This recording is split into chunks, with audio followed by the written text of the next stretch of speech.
Halil Geci ka reaguar në lidhje me ftesën që lëvizja vetëvendosje ka bërë LDK-s në lidhje me një koalicion dhe marrëveshje politike.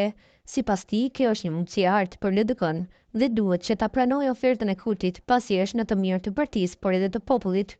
Krahas kësaj, Geci potencoi edhe disa arsye të forta pse një koalicion ndërmjet LDK-s dhe vetëvendosjes do të ishte i dobishëm për cilë bota sot. Në vijim, postimi i tij plot LDK në kryqëzim, koalicion me vetëvendosjen, rasti i fundit për shpëtim politik. Koalicioni me vetëvendosjen është mundësia e artë për LDK-n që të rikthehet në rrugën institucionale dhe të çlirohet nga hija e aleancave të dështuara. Oferta e kryeministit Albin Kurti për LDK-n është një mundësi e rëndësishme jo vetëm për këtë parti, por për të ardhmen e Kosovës. Kjo ofertë mund të shërbejë si një kthesë strategjike për LDK-n për të rikthyer në rolin e saj themelor institucional dhe për të avancuar proceset shtetformuese. Ka disa arsye të forta pse një koalicion ndërmjet LDK-s dhe vetëvendosjes do të ishte i dobishëm. Së pari, rruga e re politike propozuar nga Kurti mund të sjellë LDK në një pozicion më të fortë.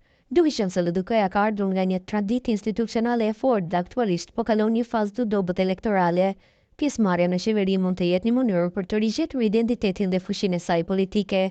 Së dyti, LDK-ja duhet të largohet nga ndikimi i partive që kanë dëmtuar rënd rrugën demokratike të Kosovës. Partneritete me subjekte si PDK-ja apo lista serbe kanë komprometuar imazhin dhe besueshmërinë e saj. Koalicioni me vetëvendosje në mund të ndihmojë të rikthejë besimin e qytetarëve dhe të sjellë një platformë më të pastër politike. Dhe së treti, koalicioni mund të ofrojë një zgjidhje institucionale për çështje kyçe që vendi përballet aktualisht. Me shtyre zgjidhja e çështjes së presidentit dhe shmangja e zgjedhjeve të parakohshme, që sipas të gjitha gjasave do të ishin dy palë, lokale dhe parlamentare brenda të njëjtit vit. Ky koalicion do të jepte LDK-s një mundësi reale për të fituar mbështetjen e bazës rrugoviste, e cila gjithnjë ka kërkuar stabilitet dhe qartësi politike dhe orientim pro-institucional.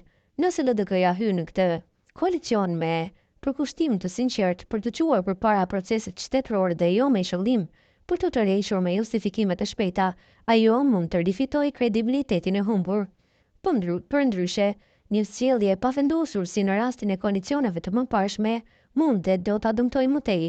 Ky është një moment sprove për LDK-n, ose të rikthehet në institucionalizëm dhe përgjegjësi shtetërore, ose të mbetet peng i politikave destruktive të së kaluarës, ka thënë ndërtjetëra Geci.